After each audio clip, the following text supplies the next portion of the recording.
My name is Sophie Mugure Njehia. I am a member of the revolutionary Gen Z movement. I am also an active citizen and a political aspirant. I am aspiring to be the MCA of Thika Township Ward. At the moment, I would like to say that from the political aspect of inspiring my life, I am inspired by his contribution to the December 12th movement as well as the Kenya movement.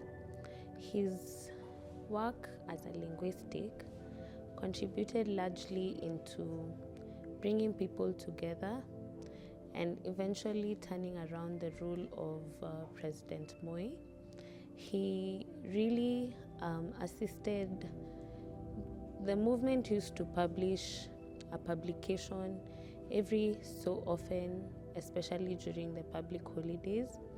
So being a writer and being a forming member of those movements, I believe he really contributed to spreading word around, especially when it came to civic education and when it came to emancipating the masses on their rights and what they deserve and what they can do when they come together.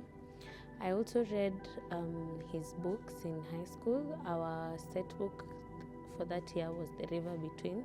So I largely appreciate the work of Ngugi wa Thiong'O, and I hope that even us currently, as we struggle in the third liberation, I want to say first of all that his work in the second liberation of Kenya is very well appreciated. Now in the third liberation of Kenya, we look up to him, especially when it comes to his work. I purpose to read more of his books and reread those that I have already read.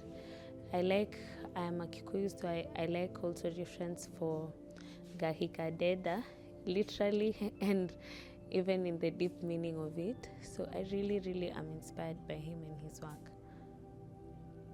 In reference to Gen Z has metamorphosized from just being about age to being about a mindset that wants to bring about change, a mindset of people who want to see a dignified Kenyan, a mindset that just wants to see things and systems working.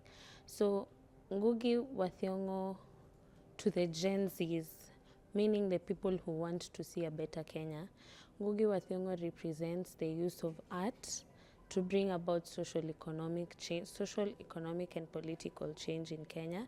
His work was very critical in even bringing people together, and he was also a symbol of resilience, because there are a number of times that he was deeply in the struggle, probably arrested at some point, probably writing his work on a tissue paper in prison, being there with Koigi wa Wamwere, hiding things. Like, no matter what happened to him, he wasn't a sellout. He was willing to go to prison. He was willing to be beaten. He was willing to push on and give himself, especially what he knew best, which was writing. He really showed that the work of the artist is to make the struggle and the revolution irresistible.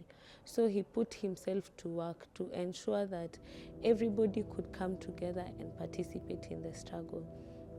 As the Gen Zs, we promise to be as resilient as him. We promise to read his work. We promise to also write about our current struggle, so that this current struggle does not go forgotten by the children that come after us.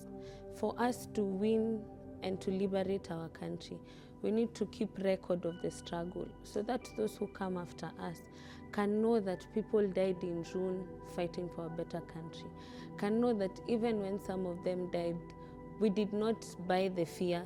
We still stayed true to our path and ensuring that eventually the Pan-African dream is achieved in Kenya.